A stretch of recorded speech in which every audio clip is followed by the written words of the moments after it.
क्या आपने कभी किसी को बिना वजह क्रोधित होते देखा है? सोचिए, अगर कोई आपको अपशब्द कहे, गालियां दे, तो आप क्या करेंगे? क्या आप पलटकर जवाब देंगे? लेकिन क्या होगा अगर आप बिल्कुल शांत रहें? यही हुआ जब गौतम बुद्ध से मिलने आया एक क्रोधित ब्राह्मण। और जो हुआ वो किसी चमत्कार से कम नहीं था।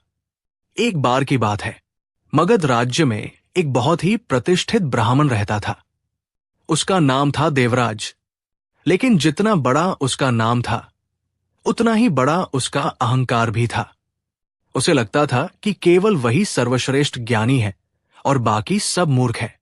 जब उसने सुना कि गौतम बुद्ध को लोग महात्मा कहते हैं, तो उसका अहंकार जल उठा। एक साधारण सन्यासी को लोग इतना पूछते हैं, उसे तो ज्ञान का कभी नहीं पता होगा, उसने सोचा।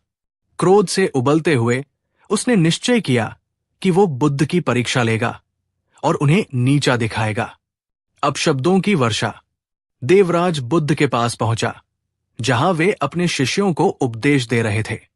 लेकिन उसने किसी शिष्टाचार का पालन नहीं किया। आते ही वो गरज उठा, अरे बुद्ध, तेरा सारा ज्ञान ढोंग है। तू बस भोले भाले लोगों को बहकाता है। असली ज्ञान तो वेदों में है। तू कौन होता है सच्चाई का पाठ पढ़ाने वाला? वो गुस्से से थरथर कांप रहा था। उसकी आंखें लाल हो गई थी। उसने अपशब्दों की बौछार शुरू कर दी। वहां बैठे सभी शिष्य हक्का बक्का रह गए। कुछ क्रोधित हुए, कुछ असमंजस में पड़ गए।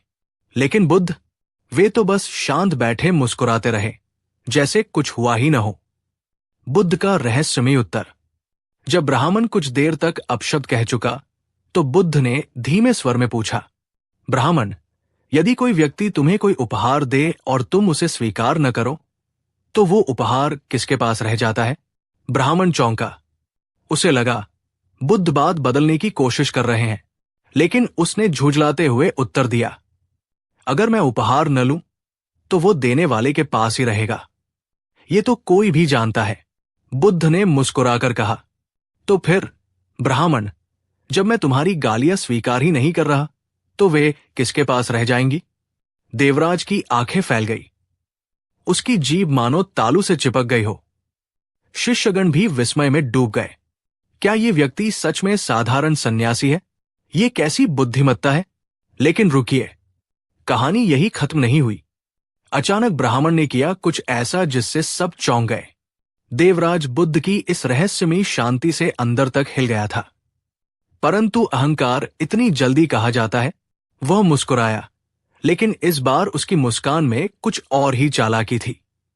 अच्छा बुद्ध, उसने व्यंग्य से कहा, अगर मैं तेरी बात मान भी लूं, तो क्या तू ये बता सकता है कि क्रोध को जड़ से कैसे मिटाया जाए? बुद्ध ने उत्तर दिया, लेकिन इतना धीमे कि केवल पास बैठे शिष्य ही सुन पाए। और अगले ही क्षण ब्राह्मण का चेहरा सफेद पड़ गया। क्या था बुद्ध का रहस्यमय उत्तर? आखिर ऐसा क्या कहा जिससे ब्राह्मण अवाक रह गया? और ये सब एक अहंकारी राजकुमार से कैसे जुड़ा था? जानने के लिए देखें अगला भाग, राजकुमार का क्रोध और बुद्ध का उपदेश। राजकुमार का क्रोध और बुद्ध का उपदेश। क्या होगा अगर किसी अहंकारी और क्रोधी राजकुमार को ये यकीन हो कि वो संसार का सबसे शक्तिशाली व्यक्ति है, लेकिन अचानक वह किसी ऐसे से मिल जाए जो बिना तलवार उठाए ही उसकी सारी ताकत को बेमानी साबित कर दे? यही हुआ मगध के राजकुमार अभय के साथ, जब उसने बुद्ध को अपने अभिमान से हराने की कोशिश की। पर बुद्ध ने कुछ ऐसा किया कि पूरा राजमहल चकित रह गया। अभय, एक क्रोधी और अहंकारी राजकुमार। मगध का राजकुमार अभय एक ऐसा योद्धा था जो छोटी छोटी बातों पर भड़क जाता। जरा सी अवहेलना भी उसे सहन नहीं थी। अगर कोई दास जरा भी चूक करता, तो वो उसे कठोर दंड देता। राज्य के मंत्री तक उससे कतराते थे। यहां तक कि उसके गुरु भी डरते हुए उसे शिक्षा देते, ताकि कहीं वो क्रोध में आकर उन्हें अपमानित न कर दे। लेकिन जितना ज्यादा वो लोगों को डराता, उतना ही ज्यादा लोग उसकी पीठ पीछे उसका मजाक उड़ाते। अरे, ये राजकुमार तो तानाशाह है। जिस दिन ये राजा बनेगा, हमारी तो शामत आ जाएगी। राजमहल में कानाफूसी होती रहती, लेकिन अभय को इन सब बातों की परवाह नहीं थी। उसे यकीन था कि वो एक दिन महान राजा बनेगा। मगर फिर एक दिन कुछ ऐसा हुआ जिसने उसकी पूरी सोच को हिला कर रख दिया। बुद्ध से सामना। राजकुमार अभय ने सुना कि बुद्ध ने एक क्रोधित ब्राह्मण को अपने धैर्य से चुप करा दिया था। उसने सोचा, अगर ये सन्यासी सच में इतना ज्ञानी है तो मुझे भी परास्त करके दिखाए। राजमहल में सभा बुलाई गई। राजमहल के सुंदर उद्यान में बुद्ध को बुलाया गया। चारों तरफ राजपुरुष, मंत्री और स्वयं राजा भी उपस्थित थे। अभय ने बुद्ध को देखा। एक शांत, निर्विकार चेहरा, आंखों में गहरी करुणा और एक मंद मुस्कान। राजकुमार को यह देखकर और गुस्सा आ गया। बुद्ध, वो गर्जा, मैंने सुना है कि तुमने एक ब्राह्मण को उसकी ही बातों में फंसा दिया। लेकिन मुझे मूर्ख मत समझना। मैं राजकुमार अभय हूं और मैं तुम्हें एक सवाल पूछूंगा। अगर तुम सच में ज्ञानी हो तो जवाब दो। बुद्ध मुस्कुराए। पूछो राजकुमार, मैं उत्तर दूंगा। अभय ने व्यंग्य से कहा, अगर कोई व्यक्ति क्रोधित हो और तुम्हें अपशब्द कहे तो क्या तुम उसे कभी दंड दोगे? बुद्ध ने बड़े शांत स्वर में उत्तर दिया, राजकुमार, यदि कोई व्यक्ति तुम्हारे पास एक उपहार लाए और तुम उसे स्वीकार न करो तो वो उपहार किसके पास रह जाता है? अभय ने हंसते हुए कहा, यह तो सीधी सी बात है। अगर मैं उपहार न लूं तो वो देने वाले के पास ही रहेगा। बुद्ध बोले, तो फिर यदि कोई व्यक्ति क्रोध से भरे शब्द कहे और दूसरा उन्हें न स्वीकारे तो वे कहाँ रह जाएंगे? राजमहल में एक सन्नाटा छा गया। अभय की परीक्षा। अभय कुछ कहता उससे पहले ही बुद्ध ने आगे कहा, लेकिन राजकुमार, मुझे लगता है कि आप अभी तक क्रोध की असली शक्ति नहीं जानते। अगर मैं चाहूं तो अभी इसी स्थान पर आपको क्रोध से मुक्त कर सकता हूं। अभय हंसा, ये असंभव है। क्रोध मेरी ताकत है, मैं इसे कभी नहीं छोड़ूंगा। बुद्ध ने कहा, तो फिर एक परीक्षा करते हैं। बुद्ध ने अपनी आंखें बंद की और कुछ देर शांत खड़े रहे। फिर उन्होंने धीरे से कहा, अगले 7 दिनों में जब भी तुम्हें क्रोध आए, तुम उस क्षण को ध्यान से देखना, उसे महसूस करना, पर उस पर प्रतिक्रिया मत देना और फिर देखना क्या होता है। राजकुमार ने इसे एक खेल समझकर चुनौती स्वीकार कर ली, लेकिन वो नहीं जानता था कि अगले 7 दिनों में उसकी दुनिया पूरी तरह बदलने वाली थी। क्या हुआ अगले 7 दिनों में? क्या अभय सच में अपने क्रोध को काबू कर सका, या फिर उसका क्रोध और भड़क उठा? क्या बुद्ध की ये परीक्षा कोई चमत्कार थी या सिर्फ मन का खेल? और ये सब एक रहस्यमयी साधु से कैसे जुड़ता था, जो अगले 7 दिनों में महल में प्रकट होने वाला था? जानने के लिए देखें अगला भाग, क्रोध को ठंडा करने का सबसे आसान तरीका। क्या आपने कभी किसी को कहते सुना है, मेरा गुस्सा बहुत तेज है, मैं खुद को रोक ही नहीं सकता? लेकिन क्या सच में क्रोध पर काबू पाना असंभव है, या फिर यह सिर्फ एक भ्रम है? यही सवाल राजकुमार अभय के दिमाग में गूंज रहा था जब उसने बुद्ध की दी गई परीक्षा को स्वीकार किया। 7 दिनों में उसे यह पता लगाना था कि क्रोध को नियंत्रित किया जा सकता है या नहीं। लेकिन जो हुआ वो उसकी कल्पना से परे था। पहला दिन, परीक्षा की शुरुआत। राजमहल में पहला दिन शांतिपूर्ण बीता, लेकिन राजकुमार अभय इस परीक्षा को खेल समझकर ज्यादा गंभीरता से नहीं ले रहा था। ये बुद्ध भी अजीब बातें करते हैं।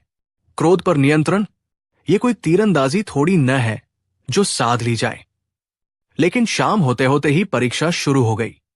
भोजन कक्ष में एक नौकर ने गलती से उसके सामने पानी गिरा दिया। सामान्यतः अभय उसे फौरन दंड दे देता, लेकिन जैसे ही वो चिल्लाने को हुआ, उसे बुद्ध की बात याद आ गई। क्रोध को महसूस करना, पर उस पर प्रतिक्रिया मत देना। उसने खुद को रोका, लेकिन क्रोध अंदर ही अंदर उबलने लगा। उसका चेहरा तमतमा गया। अरे, ये कितना मुश्किल है, मैं इस नौकर को दंड भी नहीं दे सकता।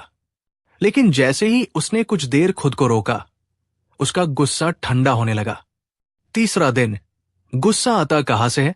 अगले कुछ दिनों में कई बार उसे गुस्सा आया, लेकिन हर बार उसने खुद को रोकने की कोशिश की। अब एक नई बात उसने नोट की, गुस्सा टिकता नहीं था।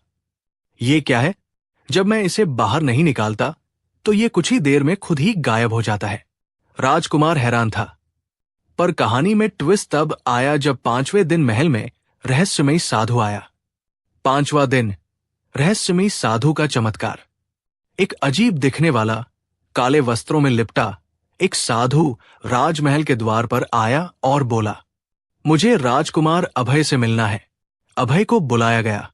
जब वो साधु के सामने आया तो साधु मुस्कुराया और बोला, राजकुमार, सुना है तुम अपने क्रोध पर काबू पाने की कोशिश कर रहे हो। अभय ने हाँ में सिर हिलाया। साधु हंसा और धीरे से कहा, तो क्या तुम मुझे क्रोधित कर सकते हो? अभय चौंक गया। ये क्या बात हुई? मुझे तो क्रोध से बचना था और ये मुझसे गुस्सा दिलाने को कह रहा है। अभय ने सोचा, ठीक है, इसे गुस्सा दिलाकर देखता हूं। उसने साधु से अपशब्द कहे, उसका अपमान किया, लेकिन साधु बस हंसता रहा। अभय का दिमाग घूम गया। ये व्यक्ति आखिर किस मिट्टी का बना है? तभी साधु ने रहस्य खोला, राजकुमार, जब तुम्हारे शब्दों को मैं स्वीकार ही नहीं कर रहा तो वे मुझे क्रोधित कैसे करेंगे? अभय की आंखें फटी रह गई। उसे समझ आ गया, क्रोध हमारा नहीं होता, ये तभी आता है जब हम इसे स्वीकार कर लेते हैं। लेकिन कहानी यही खत्म नहीं हुई। 7वां दिन, सबसे बड़ा सबक। अब अभय को खुद पर थोड़ा नियंत्रण आ गया था। परंतु 7वें दिन महल में कुछ ऐसा हुआ जिसने उसकी परीक्षा को और कठिन बना दिया। उसके एक दास ने उसकी प्रिय तलवार को गिरा दिया, जिससे वो टूट गई। ये तलवार उसके पिता ने दी थी। अभय का चेहरा गुस्से से लाल हो गया। अब नहीं सह सकता। उसने दास को दंड देने के लिए हाथ उठाया, लेकिन तभी उसने अपने ही मन को एक सवाल पूछा, क्या ये क्रोध मेरी मदद कर रहा है या मुझे और अंधा बना रहा है? उसके हाथ खुद ब खुद नीचे गिर गए। उसने महसूस किया कि गुस्से से उसने पहले कितनी गलतियां की थी। उसने अपने क्रोध को पहली बार पूरी तरह नियंत्रित कर लिया था। लेकिन क्या यह अंत था? नहीं, कहानी अभी बाकी है। अभय के मन में अब एक नया सवाल था। अगर क्रोध को नियंत्रित किया जा सकता है, तो क्या इसे हमेशा के लिए मिटाया भी जा सकता है? और इस सवाल का उत्तर देने के लिए बुद्ध ने उसे एक अद्भुत प्रयोग करने को कहा। क्या था वो प्रयोग? क्या सच में क्रोध को हमेशा के लिए समाप्त किया जा सकता है? और ये सब एक गुस्सैल व्यापारी से कैसे जुड़ता था? जानने के लिए देखें अगला भाग, बुद्ध का वह उपदेश जिसने एक गुस्सैल व्यापारी को बदल दिया। क्या आपने कभी किसी ऐसे व्यक्ति को देखा है जो हर बात पर गुस्सा कर बैठता है, जो छोटी छोटी बातों पर आगबूला हो जाता है और फिर पछताता भी है? ऐसा ही एक व्यापारी था, जिसका क्रोध ही उसकी सबसे बड़ी कमजोरी थी। परंतु एक दिन उसकी मुलाकात गौतम बुद्ध से हुई, और फिर जो हुआ वो किसी चमत्कार से कम नहीं था। गुस्सैल व्यापारी का अहंकार। राजगिरी नगर में एक प्रसिद्ध व्यापारी था, श्रीधर सेठ। उसके पास धन संपत्ति की कोई कमी नहीं थी, लेकिन वो अत्यंत क्रोधी था। अगर कोई नौकर जरा सी भी गलती कर देता तो वो उसे पीट देता। अगर कोई ग्राहक ज्यादा मोलभाव करता तो वो अपमान कर देता। एक दिन उसके पड़ोसी से झगड़ा हो गया। श्रीधर सेठ ने क्रोध में आकर उसे भला बुरा कह दिया और घर लौट आया। परंतु मन में बेचैनी बनी रही। मैं हमेशा गुस्सा क्यों हो जाता हूं? क्या कभी इसे रोका जा सकता है? तभी उसे याद आया कि उसके एक मित्र ने कहा था, बुद्ध के पास जाओ, वे तुम्हें शांति का मार्ग दिखाएंगे। बुद्ध की परीक्षा। दूसरे दिन श्रीधर सेठ बुद्ध के पास पहुंचा। वहां बहुत से शिष्य बैठे थे, लेकिन सेठ का अहंकार अब भी कायम था। उसने मन में सोचा, देखता हूं ये बुद्ध मेरे क्रोध का क्या इलाज बताते हैं। जैसे ही वो बुद्ध के पास पहुंचा, उसने व्यंग्य से कहा, हे बुद्ध, लोग कहते हैं कि तुम ज्ञानी हो। अगर तुम सच में इतने ज्ञानी हो तो मुझे ये बताओ कि मैं क्रोध से कैसे मुक्त हो सकता हूं। बुद्ध ने शांत स्वर में उत्तर दिया, सेठ, पहले तुम मेरे एक प्रश्न का उत्तर दो। सेठ ने कहा, पूछो। बुद्ध ने मुस्कुराकर पूछा, अगर कोई व्यक्ति क्रोध से भरा हुआ एक जलता हुआ कोयला किसी दूसरे व्यक्ति पर फेंकना चाहता है, तो सबसे पहले जलता कौन है? सेठ थोड़ा चौंका, फिर बोला, स्पष्ट है, जो कोयले को पकड़े होगा वही पहले जलेगा। बुद्ध बोले, तो फिर सेठ, जब तुम किसी पर क्रोध करते हो तो पहले जलने वाला कौन होता है? सेठ अवाक रह गया। क्रोध को मिटाने की अनोखी विधि। श्रीधर सेठ पहली बार अपने क्रोध को एक नई दृष्टि से देख रहा था, लेकिन फिर भी उसके मन में संशय था। ठीक है, मान लिया कि क्रोध से मुझे ही सबसे ज्यादा नुकसान होता है, परंतु इसे रोका कैसे जाए? बुद्ध मुस्कुराए और बोले, सेठ, अगले 7 दिनों तक तुम एक प्रयोग करो। जब भी तुम्हें क्रोध आए, उसे बाहर मत निकालो, बस उसे भीतर ही भीतर देखो और उसके पीछे के कारण को समझो। 7 दिन बाद फिर मिलना। सेठ को यह बात अजीब लगी, लेकिन उसने सोचा कि एक कोशिश करने में क्या बुराई है। पहला दिन आग भीतर ही भीतर जलने लगी। पहले ही दिन सेठ को अपने नौकर पर गुस्सा आया, लेकिन उसने बुद्ध की बात याद की। क्रोध को बाहर मत निकालो, बस इसे देखो। उसने खुद को रोका, लेकिन अजीब बात हुई, गुस्सा धीरे धीरे अपने आप ठंडा होने लगा। अरे, ये क्या हो रहा है? ये गुस्सा तो बिना कुछ किए ही चला जा रहा है। सेठ को आश्चर्य हुआ, लेकिन उसने प्रयोग जारी रखा। 5वें दिन क्रोध का रहस्य खुला। अब सेठ ने गौर किया कि जब भी उसे क्रोध आता तो उसके पीछे कोई ना कोई कारण छुपा होता। कभी अहंकार, कभी डर, कभी असुरक्षा, कभी अपमान का भाव। तो क्रोध असली समस्या नहीं है। असली समस्या ये अहंकार और डर है। लेकिन असली चमत्कार 7वें दिन हुआ। 7वां दिन क्रोध गायब। 7वें दिन सेठ के एक कर्मचारी ने बड़ी भूल कर दी।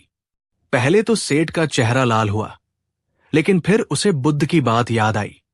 ठहरो, क्रोध को देखो, पर प्रतिक्रिया मत दो। कुछ ही क्षणों में क्रोध हवा की तरह उड़ गया। सेठ को लगा जैसे उसने कोई जादू सीख लिया हो। बुद्ध का अंतिम रहस्योद्घाटन। सेठ खुशी खुशी बुद्ध के पास पहुंचा और बोला, हे बुद्ध, ये तो कमाल हो गया। अब मैं अपने क्रोध को समझ सकता हूं, इसे नियंत्रित कर सकता हूं।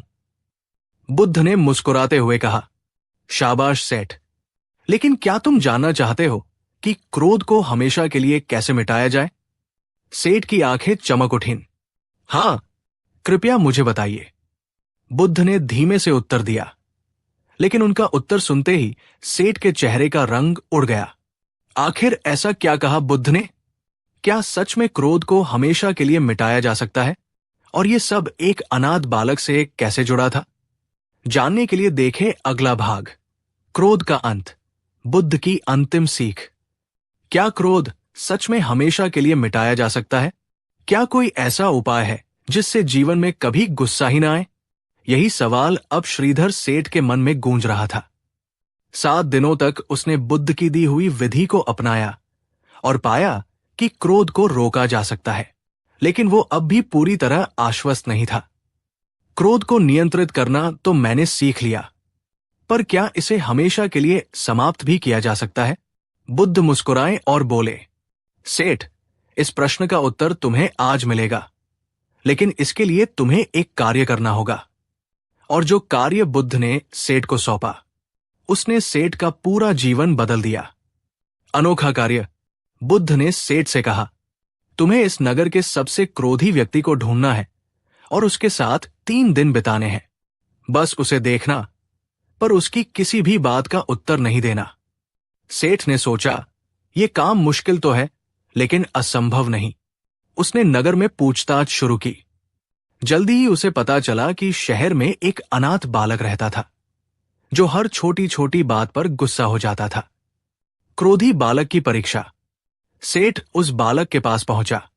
बालक अकेला रहता था और बहुत क्रोधी था। कोई भी उसकी मदद करना चाहता तो वो गुस्से में उसे भला बुरा कहने लगता। सेठ ने बुद्ध की दी हुई परीक्षा शुरू की। वो बालक के पास बैठा और बस उसे देखता रहा। बालक को ये अजीब लगा।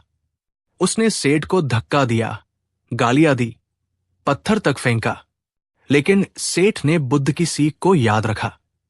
सिर्फ देखो, प्रतिक्रिया मत दो। तीसरे दिन का चमत्कार। तीसरे दिन कुछ अनोखा हुआ। बालक ने गुस्से में कहा, बूढ़े आदमी, तू मेरे पास क्यों बैठा है? क्यों मेरे साथ चिपका रहता है? सेठ ने पहली बार जवाब दिया, मैं देख रहा हूं कि तुम बहुत गुस्से में रहते हो। बालक चौंक गया। उसने पहली बार अपने ही क्रोध को गौर से देखा। अरे, ये गुस्सा आता कहां से है? सेठ ने मुस्कुराकर कहा, क्रोध तुम्हारे भीतर आता है, लेकिन जब तुम उसे बाहर नहीं निकालते तो क्या वह अपने आप चला जाता है? बालक चुप हो गया। उसने महसूस किया कि यह सच था, बुद्ध की अंतिम सीख। सेठ वापस बुद्ध के पास पहुंचा और बोला, हे बुद्ध, मैंने देखा कि जब मैंने क्रोध को बस देखा तो वो धीरे धीरे गायब होने लगा। लेकिन यह स्थायी समाधान नहीं है। बुद्ध मुस्कुराए और बोले, सेठ, जब भी आग बुझानी हो तुम क्या करते हो? सेठ बोला, पानी डालते हैं। बुद्ध बोले, और अगर आग की जड़ ही न रहे तो? सेठ के मुंह से अचानक निकला, तो आग लगने का सवाल ही नहीं उठता।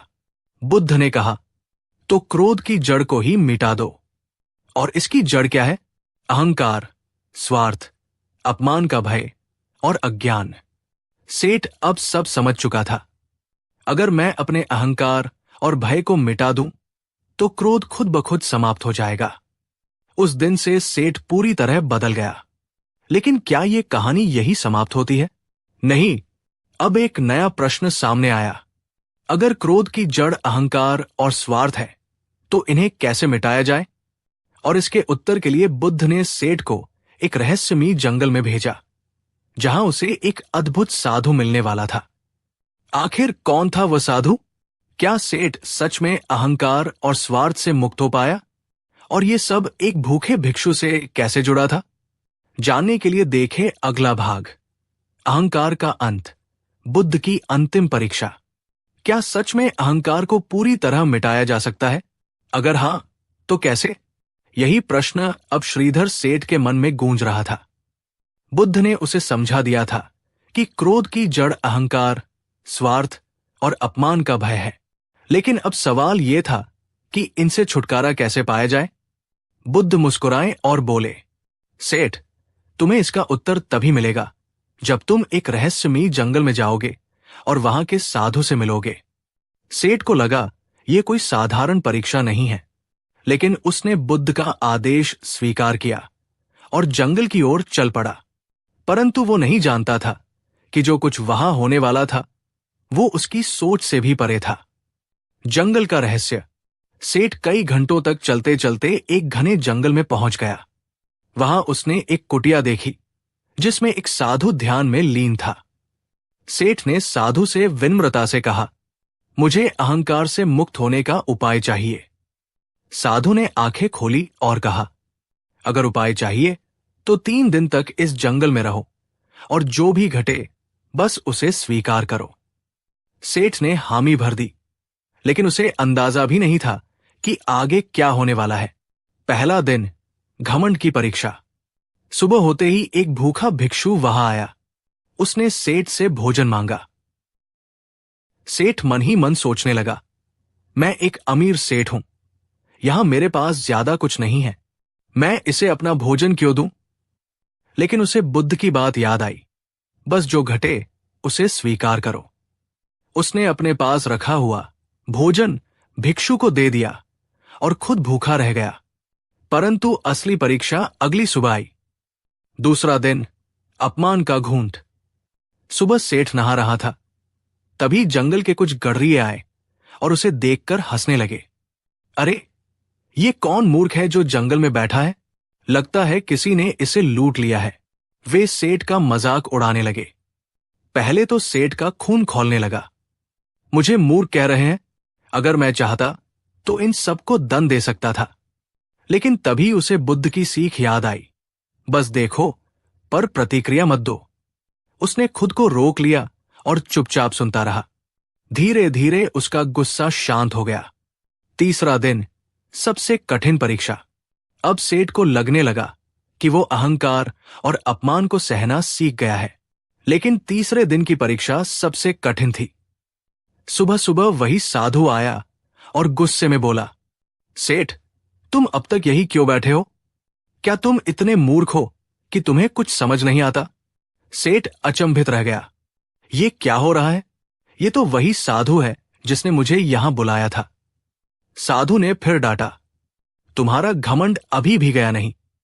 तुम सोचते हो कि तुमने अहंकार छोड़ दिया, लेकिन जब तक तुम्हें कोई अपमान करे और तुम दुखी हो, तब तक तुम्हारा अहंकार जिंदा है।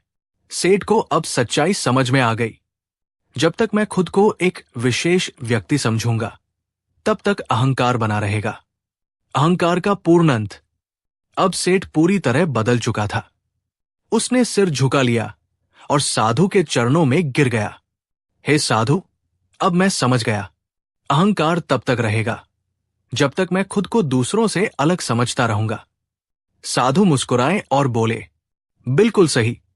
जब अहंकार मिट जाएगा तो क्रोध भी मिट जाएगा, और जब क्रोध मिट जाएगा तो सच्चा आनंद मिलेगा।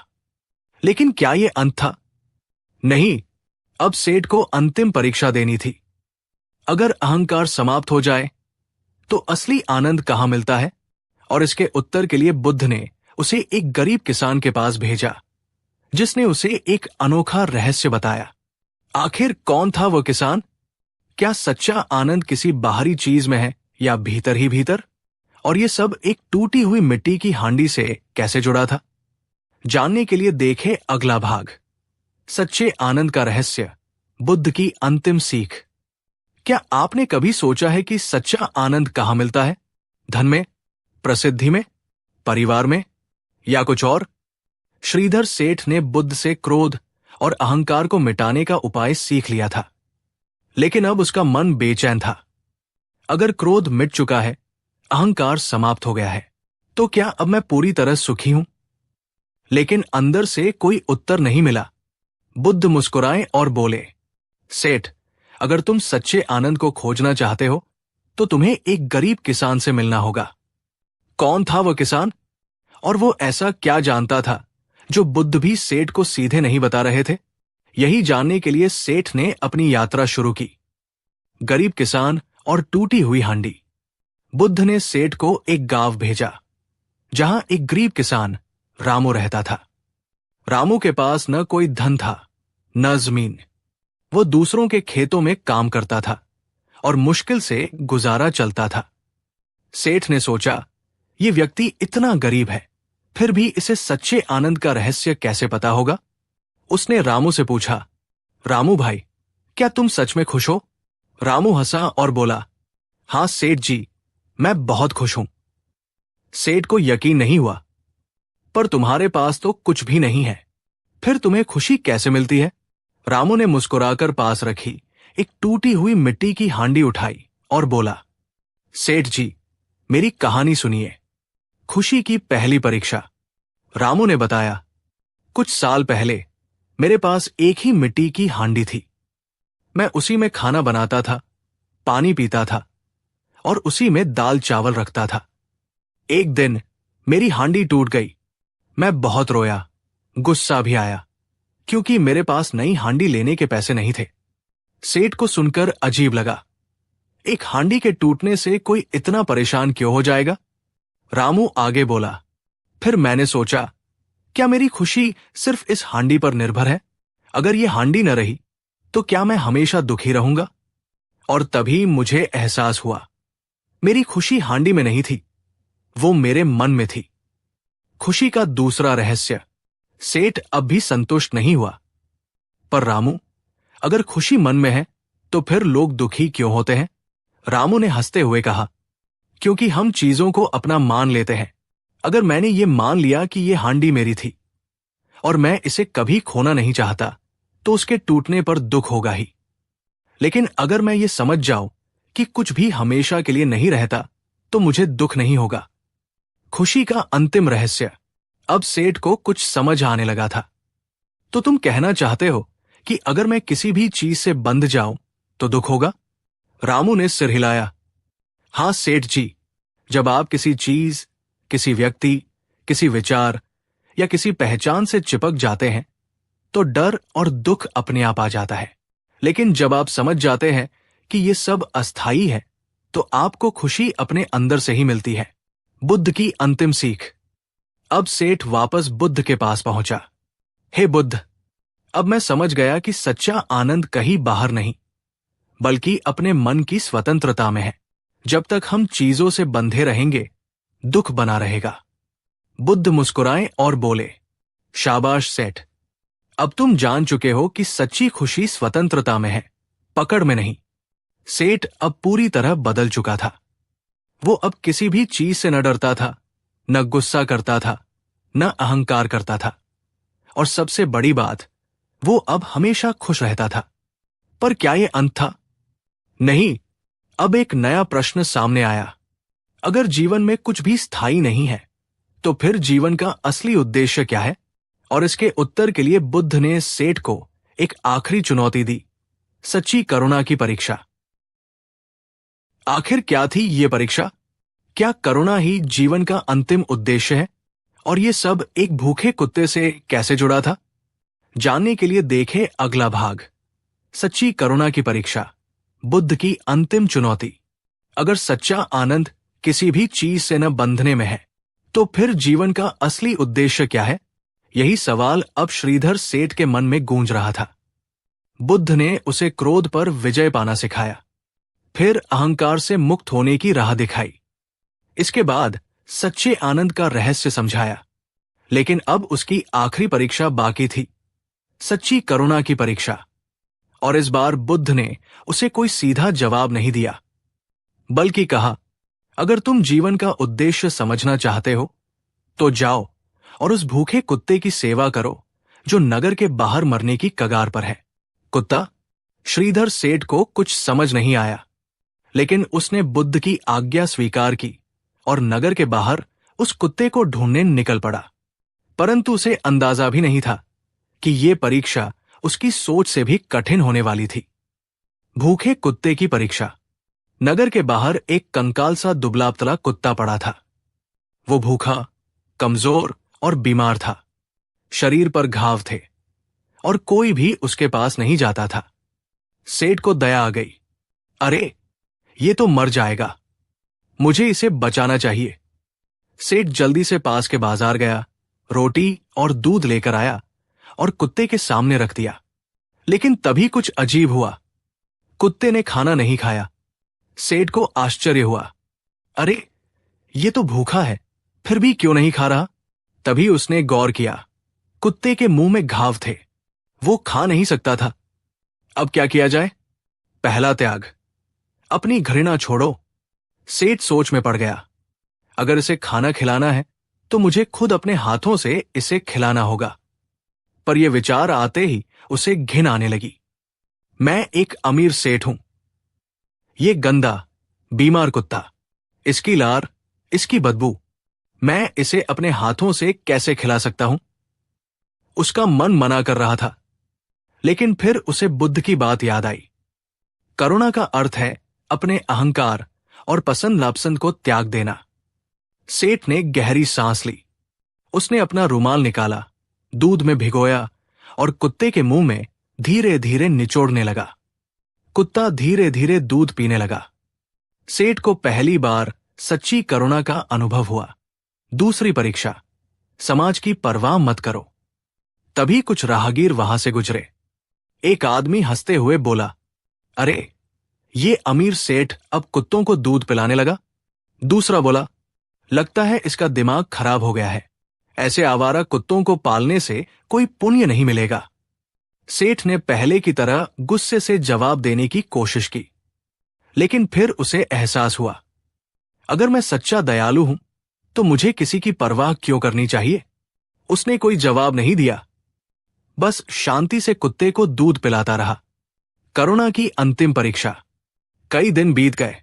सेठ हर रोज कुत्ते की सेवा करता रहा। धीरे धीरे कुत्ता ठीक होने लगा। उसके घाव भरने लगे, शरीर में ताकत आने लगी। फिर एक दिन वो कुत्ता अचानक से गायब हो गया। सेठ परेशान हो गया। अरे, वो कहाँ चला गया? मैंने तो इसे ठीक से भीगे हुए रोटी के टुकड़े खिलाए थे। वो नगर के बाहर उसे ढूंढने लगा, लेकिन कुत्ता कहीं नहीं मिला। और तभी एक दिव्य अनुभव थक हार कर सेठ बुद्ध के पास पहुंचा और बोला, बुद्ध, मैं असफल हो गया। वो कुत्ता कहीं चला गया। बुद्ध मुस्कुराए और बोले, क्या तुम उसे इसलिए सेवा दे रहे थे कि वो हमेशा तुम्हारे पास रहे? सेठ चौंक गया। नहीं, पर बुद्ध बोले, यही करुणा की अंतिम परीक्षा है। सच्ची करुणा वो है जिसमें कोई स्वार्थ न हो, कोई अपेक्षा न हो। तुमने उसकी सेवा की, वो ठीक हुआ और चला गया। बस यही जीवन का उद्देश्य है, दूसरों की मदद करो बिना किसी स्वार्थ के। सेठ की आंखों में आंसू आ गए। अब मैं समझ गया, हे बुद्ध, जीवन का असली आनंद करुणा में है, न कि पाने में बल्कि देने में। लेकिन क्या यह अंत था? नहीं, अब एक आखिरी सवाल बचा था। अगर सच्ची खुशी सेवा और करुणा में है, तो क्या मनुष्य को हर समय दूसरों के लिए ही जीना चाहिए? क्या खुद के लिए कुछ भी नहीं करना चाहिए? और इसके उत्तर के लिए बुद्ध ने सेठ को एक आखिरी यात्रा पर भेजा, जहां उसे अपने ही अतीत से सामना करना था। आखिर क्या थी वो आखिरी यात्रा? क्या संतुलन ही जीवन का सबसे बड़ा नियम है? और ये सब एक टूटी हुई चूड़ियों वाली विधवा से कैसे जुड़ा था? जानने के लिए देखें अगला भाग, जीवन का संतुलन, बुद्ध की अंतिम यात्रा। अगर सच्चा आनंद सेवा और करुणा में है, तो क्या मनुष्य को केवल दूसरों के लिए ही जीना चाहिए? क्या खुद के लिए कुछ भी नहीं करना चाहिए? यही प्रश्न अब श्रीधर सेठ के मन में उमड़ रहा था। उसने क्रोध पर विजय पाई, अहंकार का त्याग किया, सच्चे आनंद का रहस्य समझा और निस्वार्थ करुणा का अनुभव भी कर लिया। लेकिन अब वो एक नए संशय में था। अगर जीवन सिर्फ सेवा करने के लिए है, तो क्या हमें अपने सुख, अपनी इच्छाओं और अपनी जरूरतों को पूरी तरह छोड़ देना चाहिए? बुद्ध मुस्कुराए और बोले, इस उत्तर के लिए तुम्हें एक टूटी हुई चूड़ियों वाली विधवा से मिलना होगा। विधवा? श्रीधर सेठ चौंक गया, लेकिन अब वो समझ चुका था कि बुद्ध की हर सीख में कोई गहरा रहस्य छिपा होता है। वो बुद्ध के कहे अनुसार उस विधवा को खोजने निकल पड़ा, परंतु उसे अंदाजा भी नहीं था कि ये यात्रा उसकी सोच को पूरी तरह बदलने वाली थी। टूटी चूड़ियों वाली विधवा, नगर से कुछ मील दूर एक छोटी सी झोपड़ी में एक वृद्ध विधवा रहती थी। सेठ वहां पहुंचा और देखा कि उसके हाथों में कुछ चूड़ियां थी, कुछ सही सलामत और कुछ टूटी हुई। उसने विनम्रता से पूछा, माते, क्या मैं आपसे एक प्रश्न पूछ सकता हूं? वृद्धा ने मुस्कुराकर सिर हिलाया। पूछो बेटा। सेठ बोला, क्या मनुष्य को केवल दूसरों के लिए जीना चाहिए? क्या खुद के लिए कुछ भी नहीं करना चाहिए? वृद्धा ने मुस्कुराकर अपनी चूड़ियां हिलाई। जैसे ही उन्होंने हाथ हिलाया, टूटे हुए चूड़ियों की खनखनाहट सबसे तेज हुई, जबकि सही सलामत चूड़ियां शांत रही। सेठ चौंक गया। ये क्या हुआ? वृद्धा बोली, बेटा, ये जीवन का सबसे बड़ा रहस्य है। अगर तुम दूसरों के लिए पूरी तरह खुद को मिटा दोगे, तो टूट जाओगे और फिर तुम्हारा जीवन संतुलन में नहीं रहेगा। पहली सीख, खुद को मत भूलो। सेठ को अब धीरे धीरे समझ आने लगा था। वृद्धा बोली, अगर कोई स्त्री विधवा हो जाए, तो क्या उसे सिर्फ दूसरों के लिए जीना चाहिए? नहीं, उसे अपने जीवन का भी ध्यान रखना चाहिए। अपने सुख, अपनी खुशी को भी महत्व देना चाहिए। ठीक वैसे ही जीवन में संतुलन जरूरी है। अगर तुम केवल दूसरों के लिए जियोगे, तो तुम टूट जाओगे, और अगर तुम केवल अपने लिए जियोगे, तो अहंकारी बन जाओगे। दूसरी सीख, नदी और किनारे का नियम। सेठ अब पूरी तरह ध्यान से सुन रहा था। वृद्धा ने पास की नदी की ओर इशारा किया और बोली, देखो, ये नदी कितनी सुंदर बह रही है, लेकिन अगर इस नदी के दोनों किनारे न हो, तो ये पानी चारों ओर फैल जाएगा और कोई दिशा नहीं होगी। उसी तरह जीवन में भी दो किनारे जरूरी है, एक करुणा और दूसरा आत्म देखभाल। अगर तुम सिर्फ सेवा में डूब जाओगे और खुद को भूल जाओगे, तो तुम भी उस बिखरी हुई नदी की तरह दिशाहीन हो जाओगे। अब सेठ को सब समझ आ गया। अब मैं समझ गया, माते, जीवन सिर्फ दूसरों के लिए या सिर्फ खुद के लिए नहीं है, हमें दोनों का संतुलन बनाए रखना होगा। वृद्धा मुस्कुराई और बोली, शाबाश बेटा, जब तक मनुष्य ये संतुलन नहीं सीखता तब तक वो सच्चा सुख नहीं पा सकता। सेठ ने उनके चरण छुए और बुद्ध के पास लौट आया। बुद्ध की अंतिम सीख। बुद्ध ने सेठ को देखा और मुस्कुराकर पूछा, क्या तुम्हें अपने प्रश्न का उत्तर मिल गया?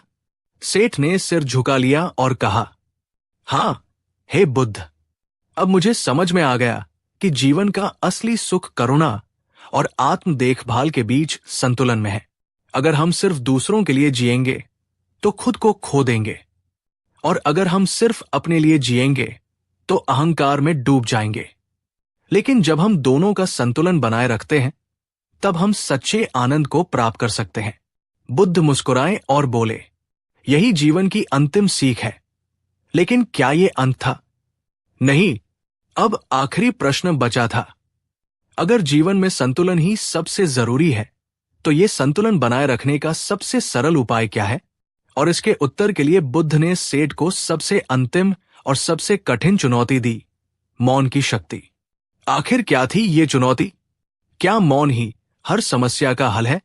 और ये सब एक गूंगे साधु से कैसे जुड़ा था? जानने के लिए देखें अगला भाग, मौन की शक्ति, बुद्ध की सबसे कठिन चुनौती। अगर जीवन में संतुलन सबसे जरूरी है तो क्या ये संतुलन बनाए रखने का सबसे सरल उपाय मौन है? क्या शब्दों से बचकर हम सच्चे आनंद को पा सकते हैं? अब श्रीधर सेठ के मन में यही प्रश्न उमड़ रहा था। उसने क्रोध पर विजय पाई, अहंकार का त्याग किया, सच्चे आनंद का रहस्य समझा, निस्वार्थ करुणा को महसूस किया, जीवन के संतुलन को पहचाना। लेकिन अब बुद्ध ने उसे एक अंतिम चुनौती दी। अगर तुम जीवन का अंतिम सत्य समझना चाहते हो तो जाओ और गूंगे साधु से मिलो।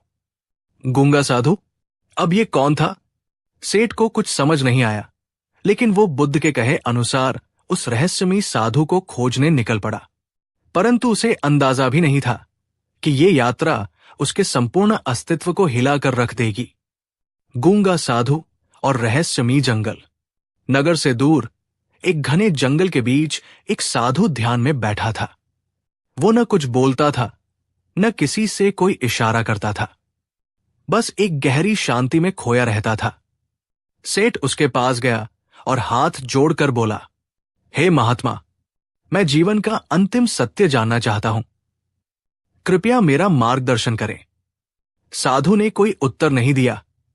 सेठ ने दोबारा पूछा, क्या जीवन में सबसे महत्वपूर्ण चीज मौन है? साधु ने फिर कोई उत्तर नहीं दिया।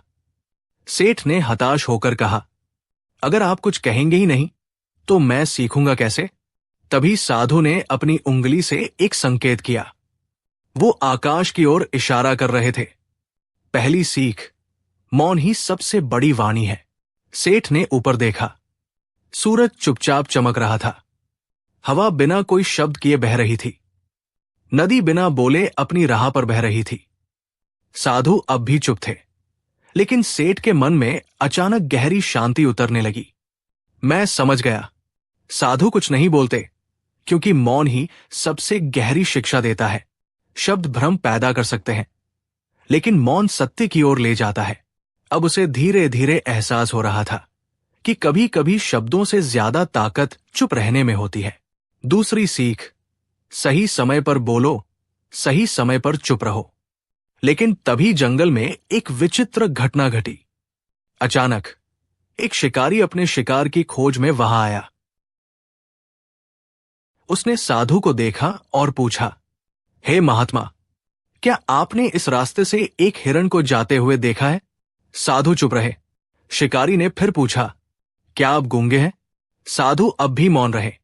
शिकारी गुस्से में वहां से चला गया। सेठ को आश्चर्य हुआ। अगर ये साधु सच बोल देता तो शिकारी उस निर्दोष हिरण को मार डालता। अब सेठ को दूसरी सीख मिली, हर सत्य बोलने योग्य नहीं होता। कभी कभी मौन ही सबसे बड़ा धर्म होता है। अब सेठ को लगा कि वो जीवन का अंतिम सत्य समझ चुका है।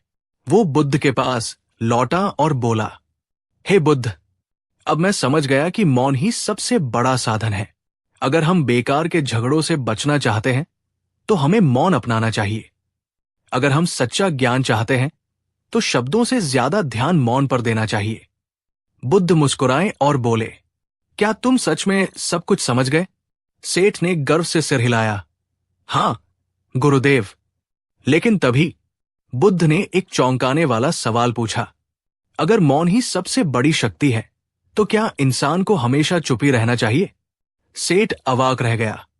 क्या सच में मौन हर समस्या का हल था? क्या हमेशा चुप रहना ही सही था? या फिर जीवन में बोलने का भी कोई समय होता है? जानने के लिए देखें अगला भाग, शब्दों की शक्ति। बोलना कब जरूरी है? अगर मौन ही सबसे बड़ी शक्ति है तो क्या इंसान को हमेशा चुप ही रहना चाहिए? या फिर कुछ बातें ऐसी भी होती हैं जिन्हें कहे बिना जीवन अधूरा रह जाता है? यही प्रश्न अब श्रीधर सेठ के मन में गूंज रहा था। उसने क्रोध पर विजय पाई, अहंकार को छोड़ा, सच्चे आनंद का रहस्य समझा, निस्वार्थ करुणा को अपनाया, जीवन का संतुलन सीखा और मौन की शक्ति को जाना। लेकिन अब बुद्ध ने उससे एक और सवाल किया, क्या सच में मौन हर समस्या का हल है? सेठ ने सोचा, फिर सिर झुकाकर कहा, हां गुरुदेव, मैंने देखा कि मौन से शांति मिलती है, झगड़े खत्म होते हैं और सच्चे सत्य का बोध होता है। बुद्ध मुस्कुराए और बोले, अगर ऐसा है तो अब जाओ और मौन संत से मिलो। मौन संत? अब ये कौन था?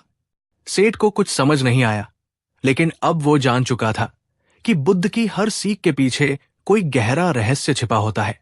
वो बिना सवाल किए उस मौन संत को खोजने निकल पड़ा, परंतु उसे जरा भी अंदाजा नहीं था कि ये यात्रा उसकी पूरी सोच को बदलने वाली थी। मौन संत की चौंकाने वाली परीक्षा। नगर से दूर एक पहाड़ी की चोटी पर एक संत रहते थे। उनका एक ही नियम था, मैं जीवन भर मौन रहूंगा। सेठ वहां पहुंचा और उन्हें प्रणाम किया। वो कुछ पूछने ही वाला था कि उसे याद आया, ये संत कभी बोलते नहीं। तो उसने कुछ इशारों में समझाने की कोशिश की कि वो बुद्ध की सीख को पूरा करने आया है। संत मुस्कुराए और इशारे में उसे बैठने को कहा। अब एक अजीब घटना घटी। अचानक पहाड़ी पर जोरदार आंधी चलने लगी, पत्ते उड़ने लगे, वृक्ष हिलने लगे और पास खड़ा एक छोटा बच्चा खाई की ओर लुढ़कने लगा। सेठ की आंखें फटी की फटी रह गई। वो चिल्लाया, बचाओ, कोई इस बच्चे को पकड़ो। लेकिन मौन संत? वो चुपचाप बैठे रहे, ना हिले ना डुले। सेठ को गुस्सा आ गया, अरे आप संत हैं, फिर भी कुछ नहीं कर रहे। उसने दौड़कर बच्चे को खाई में गिरने से बचा लिया और संत की तरफ गुस्से से देखा। अगर आप बोल नहीं सकते तो कम से कम इशारा तो कर सकते थे। ये बच्चा मर भी सकता था। संत अब भी शांत बैठे थे, लेकिन फिर उन्होंने पहली बार अपने जीवन में मुंह खोला और बोले, यही तुम्हारे प्रश्न का उत्तर है। पहली सीख, जब जरूरी हो तब बोलो। सेठ को लगा जैसे किसी ने उसके सिर पर हथौड़ा मार दिया हो। संत बोले, मौन अच्छा है, लेकिन अगर मैं हमेशा मौन ही रहता तो क्या तुम सीख पाते? अगर मैंने कुछ नहीं कहा होता तो तुम गलतफहमी में ही रहते कि मौन हर जगह सही होता है। मौन का भी एक सही समय होता है और शब्दों का भी। अगर बच्चा खाई में गिर रहा हो तो मौन पाप है। सेठ स्तब्ध रह गया। तो क्या आपने जीवन भर जो मौन व्रत रखा था वो गलत था? संत मुस्कुराए, नहीं बेटा, मैंने सिर्फ इसलिए मौन रखा ताकि जब मैं बोलूं तो हर शब्द का अर्थ हो। जब शब्द मूल्यहीन हो जाए तब मौन बेहतर है, लेकिन जब मौन किसी की जान को खतरे में डाल दे तब बोलना ही धर्म है। दूसरी सीख, शब्दों को व्यर्थ मत करो। अब सेठ को यह बात समझ में आ गई थी, लेकिन तभी संत ने एक और चौंकाने वाली बात कही। क्या तुम्हें पता है कि इंसान बोलते हुए सबसे ज्यादा गलती करता है? कैसे? संत बोले, क्योंकि वो सोचता नहीं, सिर्फ बोलता जाता है। अगर शब्दों का इस्तेमाल सोच समझकर किया जाए तो वही शब्द किसी का जीवन बना भी सकते हैं और बिगाड़ भी सकते हैं। सेठ को अपने पुराने दिनों की याद आ गई, जब वो बिना सोचे समझे नौकरों को डांटता था, जब उसने अपने परिवार को गुस्से में अपमानित किया था, जब उसकी वजह से कई लोग दुखी हुए थे। अब उसे समझ आ रहा था कि शब्द केवल संवाद का माध्यम नहीं, बल्कि शक्ति है। संत ने उसे आखिरी सीख दी, अगर जीवन में सुख चाहते हो तो हर शब्द से पहले 3 बातें सोचो। 1, क्या ये सच है? 2, क्या ये जरूरी है? 3, क्या ये प्रेम से कहा जा सकता है? अगर उत्तर हाँ है तो ही बोलो, वरना मौन रखो। अब सेठ को सब कुछ समझ में आ चुका था। वो बुद्ध के पास लौटा और बोला, हे बुद्ध, अब मैं समझ गया कि मौन और शब्द दोनों ही बराबर जरूरी है। अगर हम हर जगह चुप रहेंगे तो सत्य का संचार नहीं होगा, और अगर हम हर जगह बोलते ही रहेंगे तो झूठ और भ्रम बढ़ेगा। इसलिए जब जरूरी हो तभी बोलना चाहिए, और जब चुप रहना ज्यादा अच्छा हो तब मौन धारण करना चाहिए। बुद्ध मुस्कुराए और बोले, शाबाश श्रीधर, यही जीवन की अंतिम परीक्षा थी। अब सेठ को लग रहा था कि वो सच्चे ज्ञान के करीब आ चुका है, लेकिन तभी बुद्ध ने उसे एक आखिरी सवाल दिया, अगर बोलने और चुप रहने का संतुलन ही सबसे बड़ी सीख है, तो ये संतुलन कैसे बनाए रखा जाए? और इसके उत्तर के लिए बुद्ध ने उसे एक मूर्ख राजा से मिलने भेजा। अब ये कौन था? क्या ये राजा सच में मूर्ख था, या फिर उसमें कोई गहरा रहस्य छिपा था? जानने के लिए देखे अगला भाग, मूर्ख राजा और सबसे बड़ा निर्णय।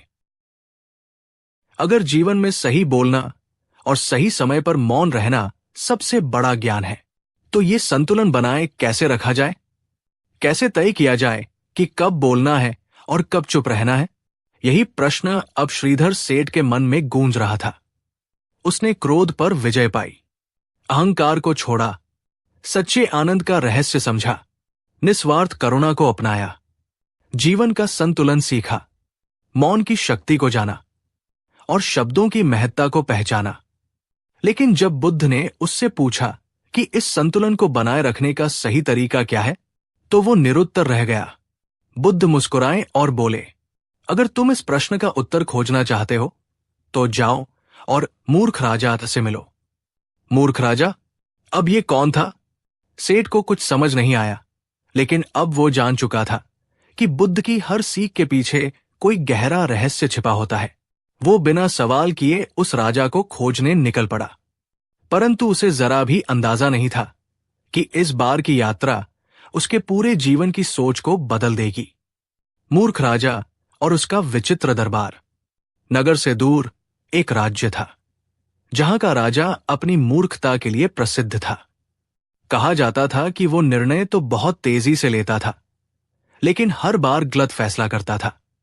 उसका एक अजीब नियम था, राज्य के हर महत्वपूर्ण निर्णय पर दरबार में बहस होगी, लेकिन जो सबसे ज्यादा जोर से बोलेगा उसी की बात मानी जाएगी। अब जरा सोचिए, अगर कोई राजा सिर्फ तेज आवाज के आधार पर निर्णय ले तो राज्य का क्या हाल होगा? श्रीधर सेठ जब वहां पहुंचा तो उसने एक अजीब दृश्य देखा। दरबार में लोग एक दूसरे पर चिल्ला रहे थे, जोर जोर से बोल रहे थे, एक दूसरे को दबाने की कोशिश कर रहे थे।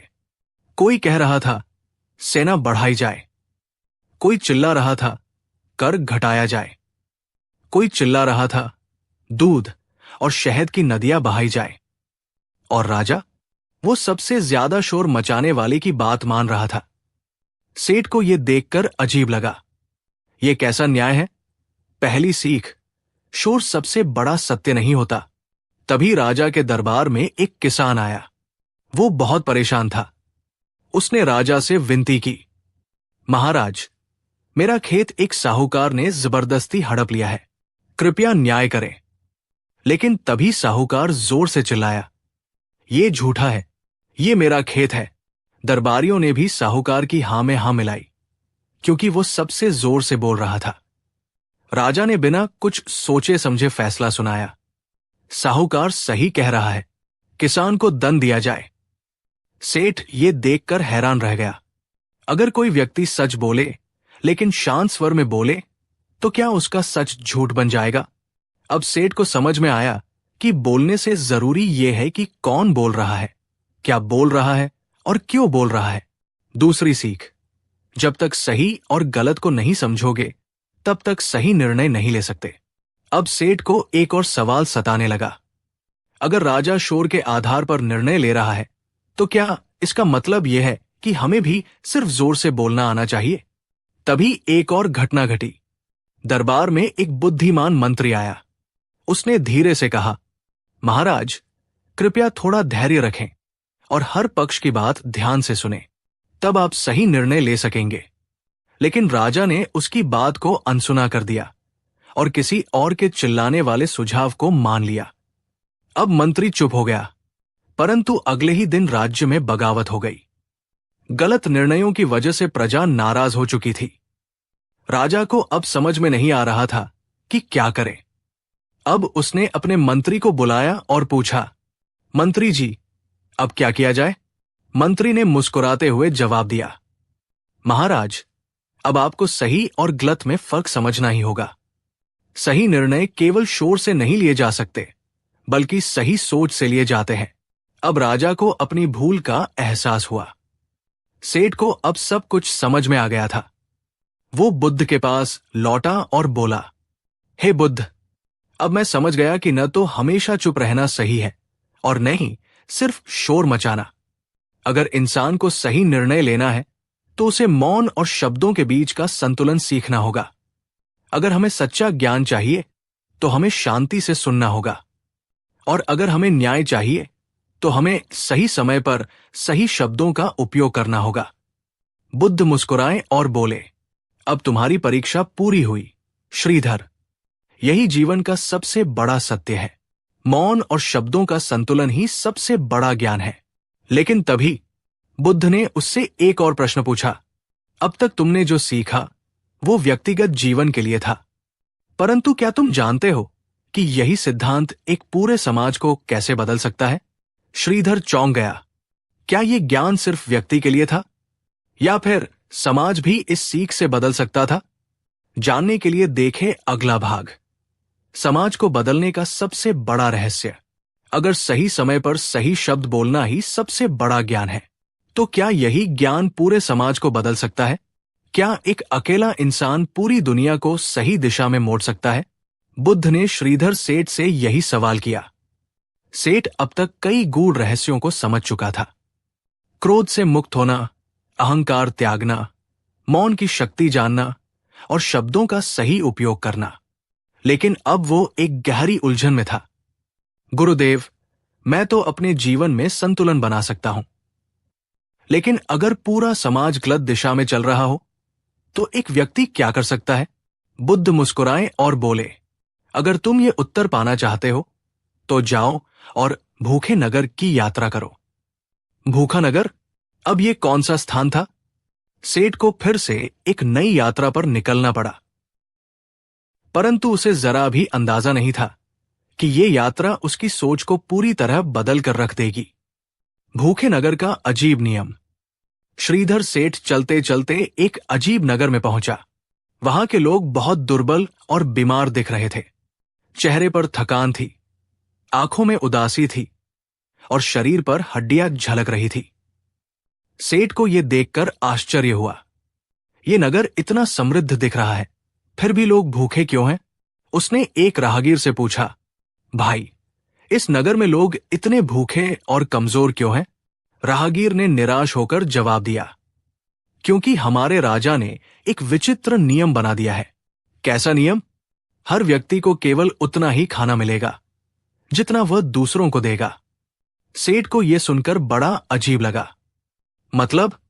राहगीर ने समझाया, अगर तुम किसी को रोटी दोगे तो ही तुम्हें खाने को मिलेगा।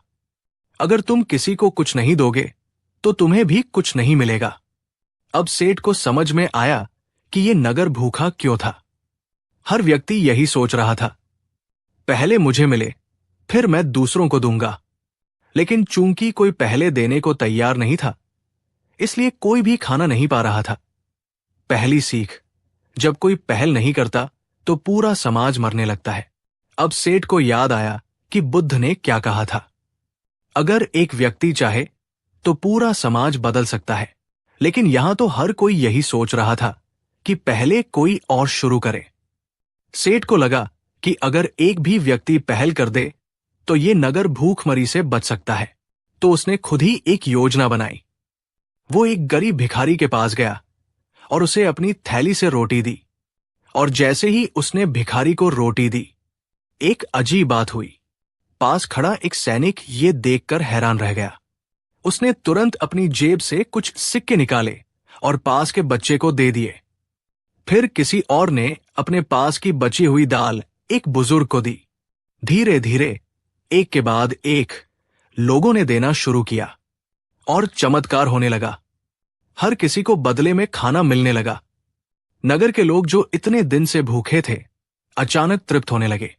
अब सेठ को समझ में आ गया था, अगर समाज को बदलना है तो किसी एक को शुरुआत करनी होगी। दूसरी सीख, परिवर्तन जोर से चिल्लाने से नहीं, बल्कि उदाहरण देने से आता है। नगर के राजा को यह खबर मिली कि लोग अब भूखे नहीं हैं। वो ये देखकर हैरान था। ये कैसे हुआ? लोगों ने उसे सेठ की कहानी सुनाई।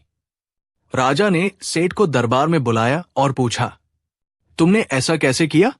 सेठ मुस्कुराया और बोला, महाराज, आपने जो नियम बनाया था वो गलत नहीं था, लेकिन जब तक कोई पहल करने को तैयार नहीं था, तब तक पूरा नगर भूखा रह गया।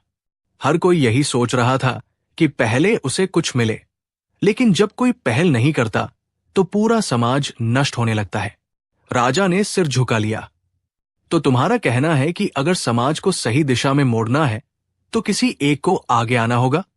सेठ ने सिर हिलाया। हां महाराज, और यही बात बोलने और चुप रहने के संतुलन पर भी लागू होती है। अगर कोई अन्याय देखे और चुप रहे तो अन्याय बढ़ेगा। अगर कोई सच जाने लेकिन डर के कारण बोले नहीं तो झूठ मजबूत होगा। इसलिए सही समय पर सही शब्द बोलना सबसे बड़ा धर्म है। राजा ने तुरंत घोषणा की, आज से मेरा पहला कर्तव्य होगा कि मैं सही समय पर सही निर्णय लूं और दूसरों को भी ये सीख दूं कि अगर उन्हें बदलाव चाहिए तो पहले खुद को बदलना होगा। अब सेठ को पूरी सीख समझ में आ चुकी थी। वो बुद्ध के पास लौटा और बोला, हे बुद्ध, अब मैं समझ गया कि कोई भी समाज तब तक नहीं बदल सकता जब तक कोई व्यक्ति पहल ना करे। अगर लोग सोचते रहेंगे कि कोई और आएगा और बदलाव लाएगा तो कुछ नहीं बदलेगा। इसलिए अगर हमें दुनिया को सही दिशा में ले जाना है तो हमें खुद आगे बढ़कर सही उदाहरण देना होगा। बुद्ध मुस्कुराए और बोले, अब तुम्हारी शिक्षा पूरी हुई श्रीधर। यही समाज को बदलने का सबसे बड़ा रहस्य है। अगर तुम बदलाव देखना चाहते हो तो पहले खुद बदलो। लेकिन तभी बुद्ध ने उससे एक आखिरी प्रश्न पूछा, अगर दुनिया में सब कुछ बदल सकता है तो क्या इंसान अपनी नियति भी बदल सकता है? जानने के लिए देखें अगला भाग, नियति और कर्म का सबसे बड़ा रहस्य। अगर दुनिया में सब कुछ बदला जा सकता है तो क्या इंसान अपनी नियति भी बदल सकता है? क्या भाग्य पहले से तय है या फिर हमारे कर्मों से ये लिखा जाता है? बुद्ध ने श्रीधर सेठ से यही अंतिम प्रश्न पूछा। अब तक सेठ ने कई रहस्यों को जाना, क्रोध पर विजय, अहंकार का त्याग, मौन की शक्ति, सही शब्दों का महत्व, समाज में बदलाव लाने की कला। लेकिन ये प्रश्न सबसे कठिन था, गुरुदेव, अगर सब कुछ हमारे कर्मों पर निर्भर करता है तो फिर लोग भाग्य के भरोसे क्यों बैठे रहते हैं? और अगर भाग्य पहले से तय है तो फिर कर्म करने का क्या लाभ?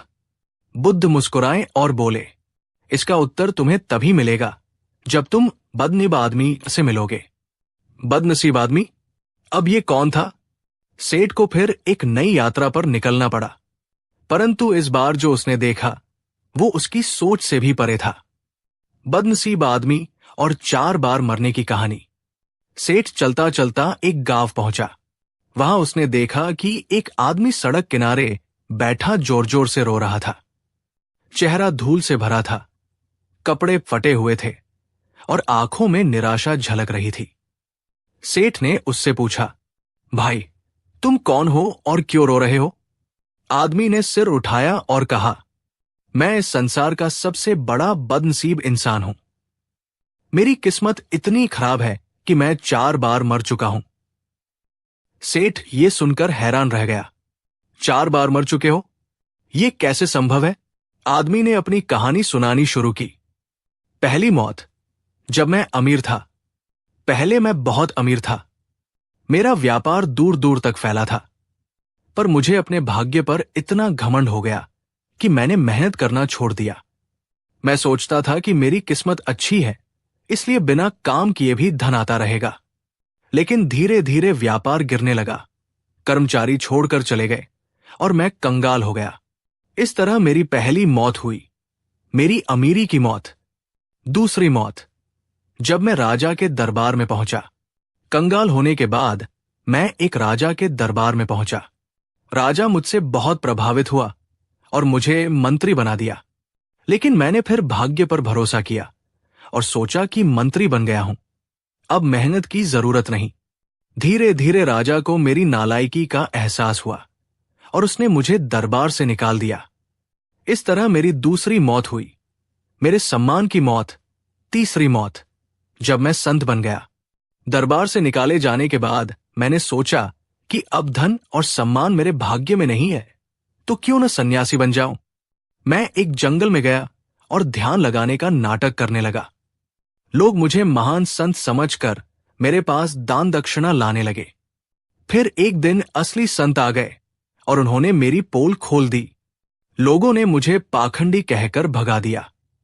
इस तरह मेरी तीसरी मौत हुई, मेरी झूठी संतगिरी की मौत। चौथी मौत। जब मैं बदनसीब बन गया। अब मेरे पास न धन था, न सम्मान, न धर्म। मैंने हार मान ली और खुद को बदनसीब घोषित कर दिया। अब मैं सड़क किनारे बैठा हूं और हर किसी से कहता हूं कि मेरी किस्मत खराब है। लोग मुझ पर हंसते हैं, दया दिखाते हैं, लेकिन कोई मेरी बात नहीं सुनता। इस तरह मेरी चौथी मौत हुई, मेरी उम्मीद की मौत। श्रीधर सेठ को उत्तर मिल गया। अब सेठ को समझ में आ गया कि बुद्ध ने उसे यहां क्यों भेजा था।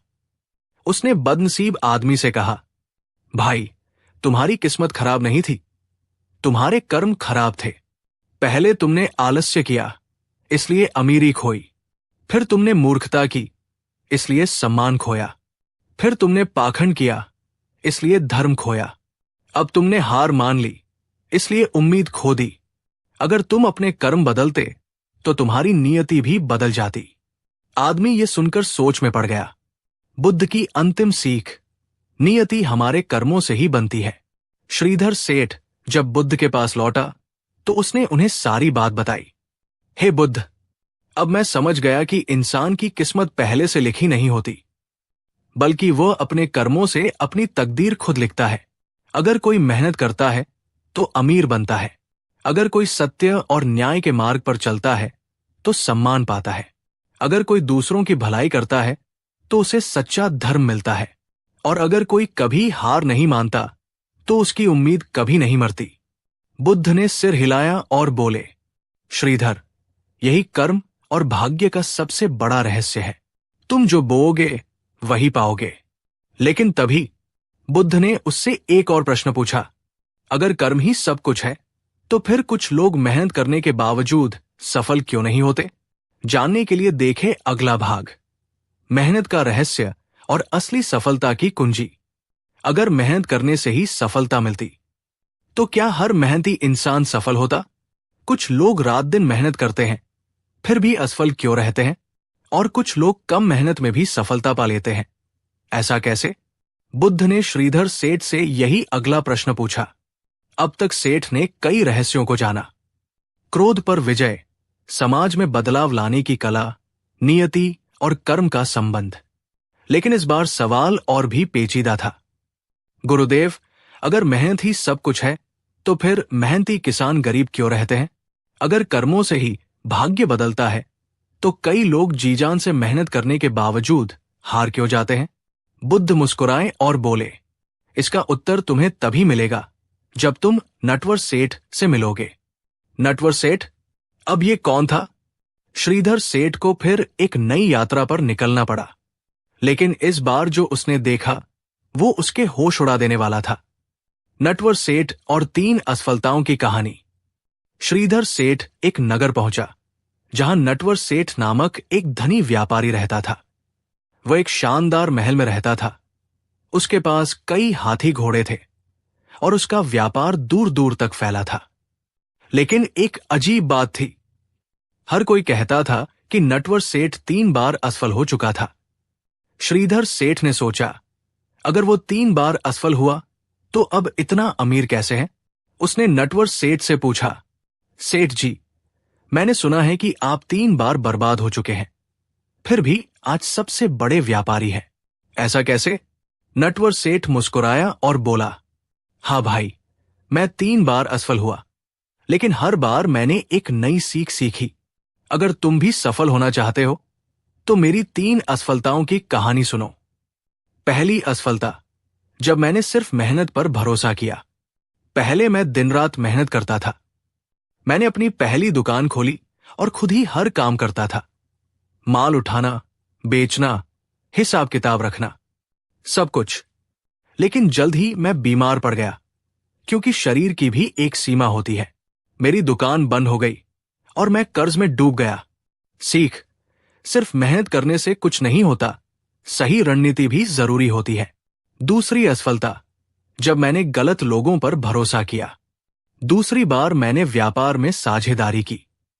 मैंने सोचा कि अकेले मेहनत करने से अच्छा है कि कुछ लोगों को साथ लूं। लेकिन मैंने बिना सोचे समझे ऐसे लोगों को साथी बना लिया जो सिर्फ अपना फायदा चाहते थे। उन्होंने मेरा पैसा हड़प लिया और भाग गए। मेरा दूसरा व्यापार भी खत्म हो गया। सीख, सिर्फ मेहनत नहीं, सही लोगों का चुनाव भी सफलता के लिए जरूरी है। तीसरी असफलता, जब मैंने समय की कद्र नहीं की। तीसरी बार मैंने एक नया व्यापार शुरू किया, लेकिन इस बार मैंने नए जमाने की तकनीकों को अपनाने से इनकार कर दिया। मैं पुराने तरीके से ही काम करता रहा, जबकि मेरे प्रतियोगी नई योजनाएं और नए साधन ला रहे थे। धीरे धीरे ग्राहक कम होते गए और मेरा व्यापार फिर से डूब गया। सीख, अगर समय के साथ नहीं बदले तो मेहनत भी बेकार हो जाएगी। सफलता का रहस्य, मेहनत प्लस सही रणनीति प्लस सही लोग प्लस सही समय। श्रीधर सेठ अब सब कुछ समझ चुका था। गुरुदेव, अब मैं जान गया कि मेहनत ही सब कुछ नहीं, बल्कि सही दिशा में की गई मेहनत ही असली सफलता लाती है। बुद्ध मुस्कुराए और बोले, हाँ श्रीधर, यही मेहनत का सबसे बड़ा रहस्य है। अगर सिर्फ मेहनत से सफलता मिलती तो बैल सबसे अमीर होते। सफलता के लिए मेहनत के साथ साथ सही रणनीति, सही लोग और सही समय का चुनाव भी जरूरी है। लेकिन तभी बुद्ध ने उससे एक और प्रश्न पूछा, अगर सफलता सिर्फ सही मेहनत और सही योजना से आती है तो फिर कुछ लोग बिना मेहनत किए भी सफल क्यों हो जाते हैं? जानने के लिए देखें अगला भाग, भाग्यशाली लोगों का रहस्य और आकर्षण की शक्ति। क्यों कुछ लोग बिना मेहनत के ही अमीर और सफल बन जाते हैं? क्यों कुछ लोग जहां भी जाते हैं उन्हें मौके खुद ब खुद मिल जाते हैं? क्या वे सच में भाग्यशाली होते हैं, या इसके पीछे कोई गुप्त रहस्य छिपा है? बुद्ध ने श्रीधर सेठ से यही अगला प्रश्न पूछा। अब तक सेठ ने कर्म, मेहनत और नियति का रहस्य समझ लिया था, लेकिन यह सवाल सबसे पेचीदा था। गुरुदेव, अगर सफलता सही मेहनत और सही योजना से आती है तो कुछ लोग बिना किसी खास प्रयास के क्यों सफल हो जाते हैं? कुछ लोग जो भी काम शुरू करते हैं वे सफल हो जाते हैं, जबकि कुछ लोग कितनी भी कोशिश कर लें असफल ही रहते हैं। बुद्ध मुस्कुराए और बोले, इसका उत्तर तुम्हें तभी मिलेगा जब तुम राजा के पसंदीदा दरबारी से मिलोगे। राजा का पसंदीदा दरबारी? अब ये कौन था? श्रीधर सेठ को फिर एक नई यात्रा पर निकलना पड़ा, लेकिन इस बार जो उसने देखा वो उसकी सोच से परे था। 3 लोग, 3 किस्मतें और एक बड़ा रहस्य। श्रीधर सेठ एक महान सम्राट के दरबार पहुंचा। वहां उसने देखा कि दरबार में 3 लोग खड़े थे। एक पहला व्यक्ति गरीब किसान था, जिसने वर्षों तक राजा को अर्जी दी थी कि उसे कुछ धन मिले, लेकिन कभी कुछ नहीं मिला। दूसरा व्यक्ति व्यापारी था, जिसने अपना सब कुछ दांव पर लगाकर राजा की सेवा की, लेकिन फिर भी उसे कुछ खास सम्मान नहीं मिला। तीसरा व्यक्ति एक दरबारी था, जो राजा का पसंदीदा था। वो जहां भी जाता लोग उसकी इज्जत करते, राजा उसे इनाम देता और हर कोई उसे सफल मानता। श्रीधर सेठ को अब समझ आया कि ये वही राजा का पसंदीदा दरबारी था जिसके बारे में बुद्ध ने कहा था। लेकिन सवाल यह था कि यह व्यक्ति इतना भाग्यशाली क्यों था? पहला व्यक्ति, गरीब किसान और मेहनत का फल। श्रीधर सेठ ने सबसे पहले किसान से पूछा, तुम इतने सालों से राजा से धन क्यों मांग रहे हो? किसान बोला, मैंने अपनी पूरी जिंदगी खेतों में मेहनत की, लेकिन मेरी किस्मत खराब थी। बारिश नहीं हुई, फसल बर्बाद हो गई और अब मैं गरीब हूं। मैं राजा से कई बार मदद मांगने आया, लेकिन कभी कुछ नहीं मिला। श्रीधर सेठ सोच में पड़ गया। सीख, सिर्फ मेहनत करने से कुछ नहीं होता, सही अवसर की पहचान भी जरूरी है। दूसरा व्यक्ति, व्यापारी और सही रणनीति की भूल। फिर श्रीधर सेठ ने व्यापारी से पूछा, तुमने राजा की इतनी सेवा की, फिर भी तुम्हें कोई बड़ा इनाम क्यों नहीं मिला? व्यापारी बोला, हां, मैंने राजा को कई बार उपहार दिए, लेकिन मैंने कभी ये नहीं देखा कि राजा को वास्तव में क्या पसंद है। मैंने अपने मन से चीजें दी, पर राजा की पसंद नापसंद नहीं समझी, इसलिए मेरा सारा प्रयास बेकार चला गया। श्रीधर सेठ को अब समझ आया कि मेहनत के साथ साथ सही समझ और रणनीति भी जरूरी होती है। सीख, अगर मेहनत सही दिशा में न हो तो वो बेकार चली जाती है। तीसरा व्यक्ति, राजा का पसंदीदा दरबारी और आकर्षण की शक्ति। अंत में श्रीधर सेठ ने राजा के पसंदीदा दरबारी से पूछा, तुमने ऐसा क्या किया कि राजा तुम्हें सबसे ज्यादा पसंद करता है? दरबारी मुस्कुराया और बोला, मैंने कुछ भी खास नहीं किया, मैं बस राजा की पसंद नापसंद को समझ गया और उसी के अनुसार व्यवहार किया। जब राजा खुश होता है तो मैं उसे खुश रखने की कोशिश करता हूं। जब वो गुस्से में होता है तो मैं शांत रहता हूं। मैंने कभी भी सीधे पुरस्कार नहीं मांगे, लेकिन मैं ऐसा बन गया कि लोग खुद ब खुद मेरी तरफ आकर्षित होने लगे। श्रीधर सेठ ने देखा कि ये दरबारी न सिर्फ राजा के लिए बल्कि पूरे दरबार के लिए आकर्षण का केंद्र था। सीख, सफल लोग मेहनत से ज्यादा अपनी ऊर्जा, व्यक्तित्व और आकर्षण पर ध्यान देते हैं। आकर्षण की शक्ति और असली भाग्यशाली लोग। अब श्रीधर सेठ को उत्तर मिल गया। गुरुदेव, अब मैं समझ गया कि कुछ लोग बिना मेहनत के ही सफल क्यों हो जाते हैं। बुद्ध मुस्कुराए और बोले, बताओ क्या सीखा? कुछ लोग अपने अंदर ऐसी ऊर्जा और व्यक्तित्व विकसित कर लेते हैं कि अवसर खुद ब खुद उनकी ओर खींचते हैं। वे मेहनत भी करते हैं, लेकिन उससे भी ज्यादा वे अपनी समझ, संबंधों और सही अवसरों की पहचान पर ध्यान देते हैं। यही कारण है कि कुछ लोग जहां भी जाते हैं, लोग उनकी मदद करना चाहते हैं।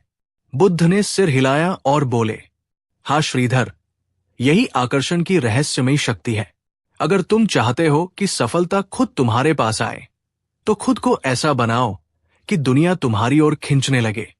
लेकिन तभी बुद्ध ने उससे एक और प्रश्न पूछा, अगर आकर्षण की शक्ति इतनी महत्वपूर्ण है, तो फिर कुछ लोग सब कुछ सही करने के बावजूद अकेले क्यों रह जाते हैं? जानने के लिए देखें अगला भाग, संबंधों का रहस्य और असली सफलता का अंतिम मंत्र। श्रीधर सेठ अब तक बहुत कुछ सीख चुका था। क्रोध पर नियंत्रण, मेहनत और भाग्य का खेल, आकर्षण की शक्ति। लेकिन बुद्ध के आखिरी सवाल ने उसे फिर सोचने पर मजबूर कर दिया। अगर आकर्षण की शक्ति इतनी महत्वपूर्ण है, तो कुछ लोग सब कुछ सही करने के बावजूद अकेले क्यों रह जाते हैं? इस प्रश्न का उत्तर उसे तब मिला जब वो वृद्ध संत और उसके 3 शिष्यों से मिला। 3 शिष्य और उनके अलग अलग जीवन। श्रीधर ने देखा कि एक वृद्ध संत के 3 शिष्य थे। एक पहला शिष्य बहुत मेहनती था, लेकिन हमेशा अकेला रहता था। दूसरा शिष्य बहुत बुद्धिमान था, लेकिन कोई उसका सम्मान नहीं करता था। तीसरा शिष्य शांत और विनम्र था और लोग उसे बहुत प्यार करते थे। श्रीधर ने संत से पूछा, गुरुदेव, ये तीनों एक ही गुरु के शिष्य हैं, फिर इनकी जिंदगी इतनी अलग क्यों है? संत मुस्कुराए और बोले, पहले शिष्य ने सिर्फ मेहनत की, लेकिन कभी किसी से प्रेम और सहयोग नहीं किया, इसलिए वो अकेला रह गया। दूसरे शिष्य ने सिर्फ बुद्धि से काम लिया, लेकिन लोगों की भावनाओं की कद्र नहीं की, इसलिए कोई उसका सम्मान नहीं करता। तीसरे शिष्य ने मेहनत भी की, बुद्धिमत्ता भी अपनाई, लेकिन सबसे जरूरी चीज संबंधों की अहमियत को समझा। उसने अपने साथियों से प्रेम, आदर और सहयोग किया, इसलिए आज वो सबसे आगे है। अंतिम ज्ञान, असली सफलता क्या है? श्रीधर सेठ अब सब समझ चुका था। गुरुदेव, अब मैं जान गया कि असली सफलता सिर्फ मेहनत, भाग्य या आकर्षण से नहीं आती। संबंधों की अहमियत भी उतनी ही जरूरी है। बुद्ध मुस्कुराए और बोले, सही कहा श्रीधर। दुनिया में जो भी बड़ा होता है वो अकेले नहीं होता, उसके साथ एक पूरा संसार खड़ा होता है। अगर तुम सच्ची सफलता चाहते हो तो संबंधों की कद्र करो, सहयोग करो और लोगों को दिल से जोड़ो। यही असली सफलता की कुंजी है। अब श्रीधर सेठ का भ्रम पूरी तरह दूर हो चुका था। उसने बुद्ध के चरणों में प्रणाम किया और अपनी नई जिंदगी की ओर चल पड़ा। कहानी से सीख, सिर्फ मेहनत नहीं, सही दिशा भी जरूरी है। सिर्फ भाग्य नहीं, सही सोच भी महत्वपूर्ण है। सिर्फ आकर्षण नहीं, अच्छे संबंध भी सफलता दिलाते हैं। समाप्त। अगर आपको यह कहानी पसंद आई तो इसे अपने दोस्तों के साथ जरूर साझा करें और जीवन में बुद्ध की सीख को अपनाएं।